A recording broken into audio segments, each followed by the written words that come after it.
Guys, welcome back. आज की हमारी वीडियो का टाइटल है कवि सम्मेलन। इस कवि ने अपनी एक ही कविता में पूरी महाभारत सुना दी, अमित शर्मा एंड भगवद गीता। तो गाइस, वीडियो स्टार्ट करते हैं। उससे पहले अगर आपने हमारे चैनल को सब्सक्राइब नहीं किया है तो नीचे सब्सक्राइब के बटन और बेल आइकन को प्रेस कर दीजिए, जिससे अगर हम कोई भी न्यू वीडियो अपलोड करें तो उसका नोटिफिकेशन आपको मिल जाए। अगर वीडियो पसंद है तो लाइक कीजिए, शेयर कीजिए, कमेंट कीजिए। गाइस, नीचे सब्सक्राइब कर दो। ये हमेशा हंसता है जब भी मैं सब्सक्राइब का बोलती हूँ। So let's start.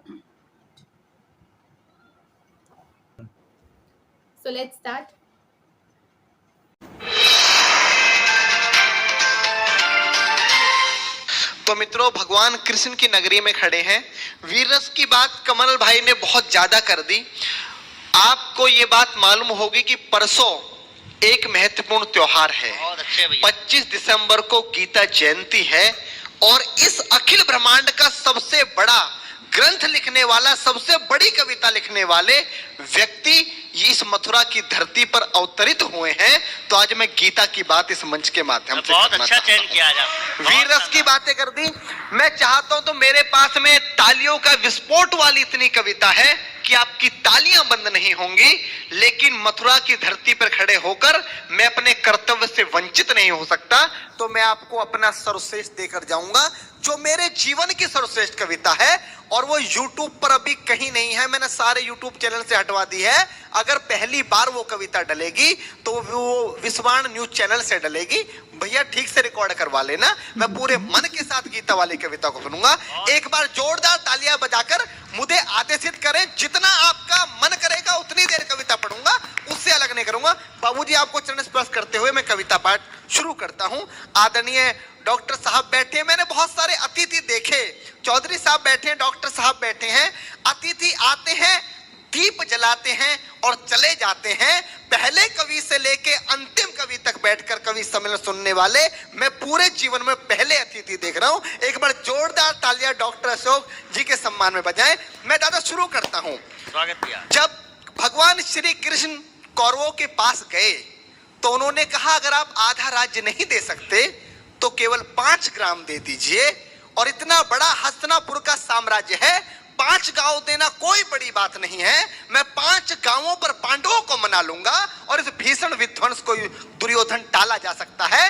पर दुर्योधन ने भगवान श्री कृष्ण को अपमानित करके भगा दिया और बोल दिया कि ग्वाले, यहां से भाग जा और उन 5 व्यक्तियों को बता देना कि बिना युद्ध के मैं सुई की नोक बराबर भी जमीन नहीं दूंगा।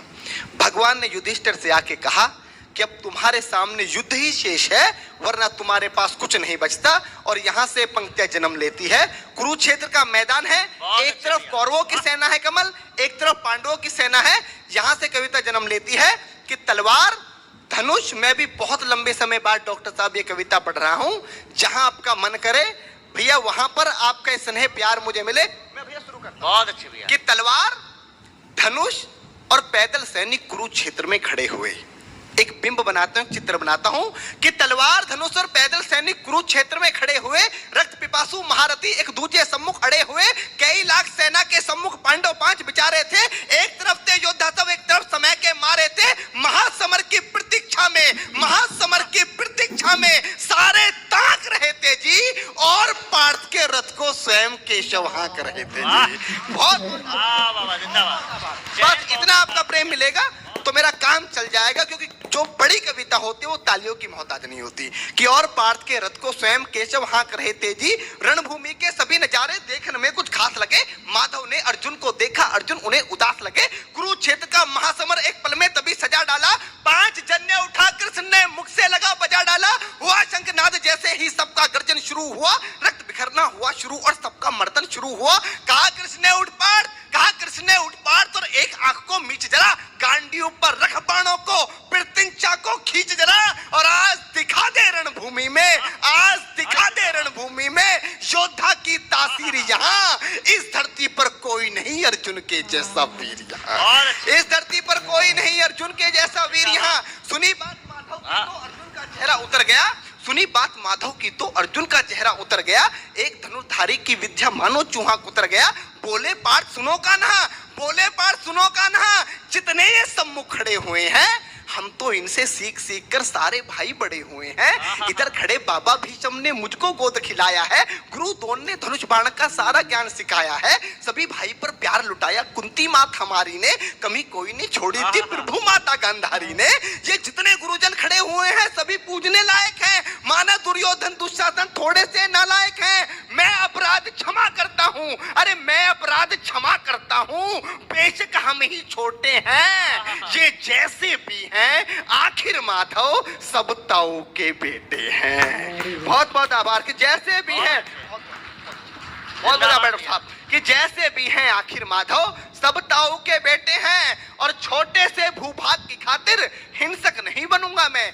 इंद्रप्रस्थ के इतने बड़े राज्य को एक धर्म से भटका हुआ योद्धा अर्जुन एक जमीन का टुकड़ा बताता है और भगवान से कहता है कि छोटे से भूभाग की खातिर हिंसक नहीं बनूंगा मैं, छोटे से भूभाग की खातिर हिंसक नहीं बनूंगा मैं, स्वर्ण ताकर अपने कुल का विध्वंसक नहीं बनूंगा मैं। अरे खून सने हाथों को होता राजभोग अधिकार नहीं, परिवार मारकर गद्दी मिले तो सिंहासन स्वीकार नहीं, परिवार मारकर गद्दी मिले तो सिंहासन स्वीकार नहीं। और रथ पर बैठ गया अर्जुन, रथ पर बैठ गया अर्जुन, मुंह माधव से मोड़ दिया, रथ पर बैठ गया अर्जुन, मुंह माधव से मोड़ दिया, आंखों में आंसू भरकर गांडीव हाथ से छोड़ दिया। बहुत जिंदाबाद दिया। आंखों में आंसू भरकर गांडीव हाथ से छोड़ दिया। गांडीव हाथ से जब छूटा माधव भी कुछ अकुलाए थे। भगवान ने सोचा कि इसने तो बेइज्जती करा दी, इससे अच्छा तो मैं शंखनाद नहीं करता, पर भगवान अपनी बेइज्जती कभी स्वीकार नहीं करते कि गांडीव हाथ से जब छूटा माधव भी कुछ अकुलाए थे। शिष्ट पार्थ पर गर्व हुआ, मन ही मन हर्षाए थे। भगवान ने सोचा इसका सब कुछ जा रहा है, लेकिन ये अब भी परिवार की बात कर रहा है, संस्कार की बात कर रहा है, तो कहीं ना कहीं मेरे संस्कार हैं कि गांडीव हाथ से जब छूटा माधव भी कुछ अकुलाए थे। शिष्य पार्थ पर गर्व हुआ, मन ही मन मुस्काए थे। मन में सोच लिया अर्जुन की बुद्धि ना सटने दूंगा, समर भूमि में पार्थ को कमजोर नहीं पड़ने दूंगा। धर्म बचाने की खातिर एक नव अभियान शुरू हुआ। उसके बाद जगत गुरु का गीता ज्ञान शुरू हुआ। उसके बाद जगत गुरु का गीता ज्ञान शुरू हुआ। एक नजर में, एक नजर में, एक नजर में, एक नजर में रणभूमि के कनकन डोल गए माधव। टकटकी बांधकर देखा अर्जुन, एकदम बोल गए माधव, पार्थ मुझे पहले बतलाते, ए पार्थ मुझे पहले बतलाते, मैं संवाद नहीं करता। पार्थ मुझे पहले बतलाते, मैं संवाद नहीं करता। तुम सारे भाइयों की खातिर कोई विवाद नहीं करता। पांचाली के तन पर लिपटी साड़ी खींच रहे थे वो, दोषी वो भी उतने ही हैं, जबड़ा भींच रहे थे जो। घर की इज्जत तड़प रही, कोई दो टूक नहीं बोले। पौत्र बहू को नगन देखकर गंगा पुत्र नहीं खोले। तुम कायर बनकर बैठे हो, ये बात बड़ी बेशर्मी है। संबंध उन्हीं से निभा रहे जो लोग यहाँ अधर्मी हैं। हे पांडु के पुत्र, अरे हे पांडु के पुत्र, धर्म का कैसा कर्ज उतारा है। अरे शोले होने थे आंखों में, पर बहती जलधारा है। शोले होने थे आंखों में, शोले होने थे आंखों में, शोले होने थे आंखों में, शोले थे होने आंखों में, शोले होने थे आंखों में, पर बहती जलधारा है। और गांडीव उठाने में पार्थ, गांडीव उठाने में पार्थ, जितनी भी देर यहां होगी, गांडीव उठाने में पार्थ, जितनी भी देर यहां होगी, इंद्रप्रस्थ के राज भवन में उतनी अंधेर वहां होगी। वाह, आभार। कविता को समझने वाले लोग बैठे हैं, कम लोग अगर कविता समझने वाले हो तो कवि की सार्थकता होती है। गांडी उठाने में पार्थ, जितनी देर यहां होगी, इंद्रप्रस्थ के राजभवन में उतनी अंधेर वहां होगी। इंद्रप्रस्थ के राजभवन में अधर्म धर्म की गहराई में खुद को नाप रहा अर्जुन, अधर्म धर्म की गहराई में खुद को नाप रहा अर्जुन। अश्रुधार फिर तेज हुई और थर थर कांप रहा अर्जुन। हे पार्थ मुझे बतलाओ, कुलनाशक कैसे बन जाऊं, रक्त सिंहासन लाशों पर मैं शासक कैसे बन जाऊं। कैसे उठेंगे कर उन पर जो कर पर अधर लगाते हैं। कर का मतलब होता है हाथ, अधर का मतलब होता है होठ। जो मेरे हाथों को चूमते हैं उस पर हाथ कैसे उठाऊं, कि कैसे उठेंगे कर उन पर, कैसे उठेंगे कर उन पर जो कर पर अधर लगाते हैं। करने को जिनका स्वागत ये कर भी स्वयं जुड़ जाते हैं। इन्हीं करों ने बाल काल में सबके पैर दबाए हैं, इन्हीं करों को पकड़ करों में पितामह मुस्काए हैं। अपनी बाणों बाणों की नोक जो इनकी ओर करूंगा मैं, केशव मुझको मृत्यु दे दो उससे पूर्व मरूंगा मैं, केशव मुझको मृत्यु दे दो उससे पूर्व मरूंगा मैं। बाद युद्ध के मुझे ना कुछ भी पास दिखाई देता है, माधव इस रणभूमि में बस नाश दिखाई देता है। जिंदाबाद। माधव इस रणभूमि में बस नाश दिखाई देता है। बात बहुत भावुक थी, किंतु जगत गुरु मुस्काते थे और ज्ञान की गंगा निरंतर चक्रधारी बरसाते थे। जन्म मरण की यहाँ योद्धा बिल्कुल चाह नहीं करते, क्या होगा अंजाम युद्ध का ये परवाह नहीं करते। पार्थ यहाँ कुछ मत सोचो, बस कर्म में ध्यान लगाओ तुम, बात युद्ध के क्या होगा ये मत अनुमान लगाओ तुम। इस दुनिया के रक्तपात में कोई तो साथ नहीं, निज जीवन का करे फैसला, नर के बस की बात नहीं। तुम ना जीवन देने वाले नहीं मारने वाले हो, ना जीत तुम्हारे हाथों में, तुम नहीं हारने वाले हो। ये जीवन दीपक की भांति यूं ही चलता रहता है, पवन वेग से बुझ जाता है वरना चलता रहता है। मानव वश में शेष नहीं कुछ, फिर भी मानव डरता है। मानव वश में शेष नहीं कुछ, फिर भी मानव डरता है। वह मरकर भी अमर हुआ जो धर्म की खातिर मरता है, वह मरकर भी अमर हुआ जो धर्म की खातिर मरता है। ना सत्ता सुख से होता है, ना सम्मानों से होता है। डॉक्टर साहब अभी यहां पर शहीदों की बात की, दुनिया का सबसे बड़ा सम्मान क्या होता है? पार्थ ने गीता में अर्जुन को बताया कि ना सत्ता सुख से होता है, ना सम्मानों से होता है। जीवन का सार सफल केवल बस बलिदानों से होता है। जीवन का सार सफल बेहद बस बलिदानों से होता है। और देहदान योद्धा ही करते हैं। जब हमारे सेना के जवान, पुलिस के जवान अपनी शहादत देते हैं तो उनको झंडे में लपेट कर लाया जाता है, ये सबसे बड़ा सम्मान है। वही पंक्तियां माधव ने कहा कि ना सत्ता सुख से होता है, ना सम्मानों से होता है। मेरे जीवन की डॉक्टर साहब सर्वश्रेष्ठ पंक्तियां दे रहा हूं अपने जीवन की, कि ना सत्ता सुख से होता है, ना सम्मानों से होता है। जीवन का सार सफल केवल बस बलिदानों से होता है। और देहदान योद्धा ही करते हैं, देहदान योद्धा ही करते हैं, ना कोई दूजा जाता है। देहदान योद्धा ही करते हैं, ना कोई दूजा जाता है। रणभूमि में वीर मरे तो शव भी पूजा जाता है।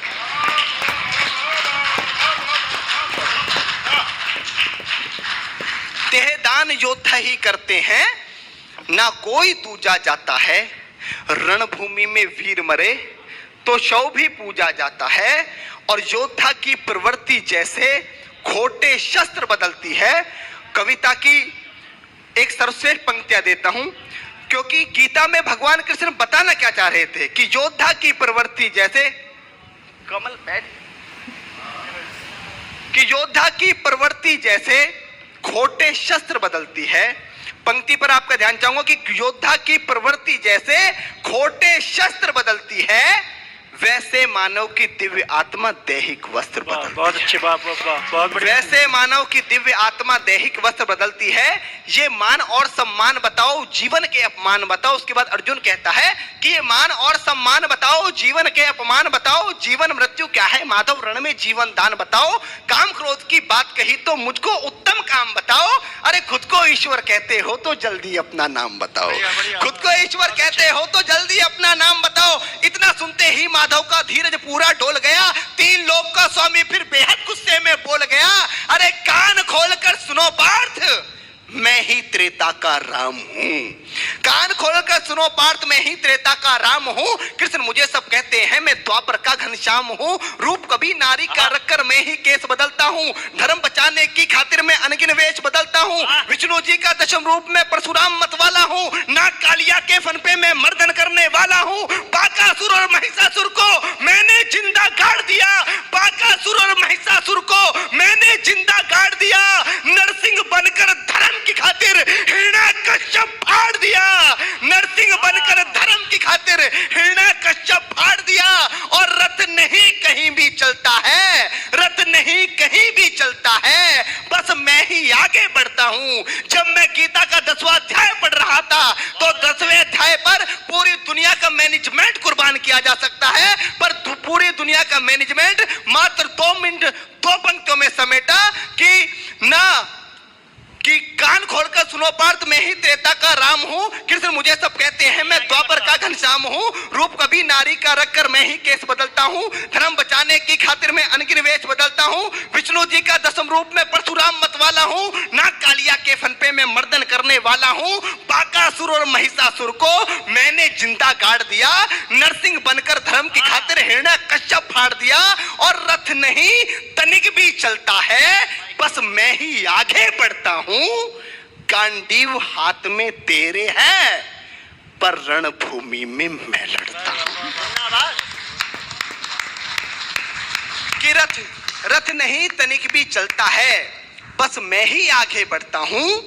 गांडीव हाथ में तेरे है, पर रणभूमि में मैं लड़ता हूं।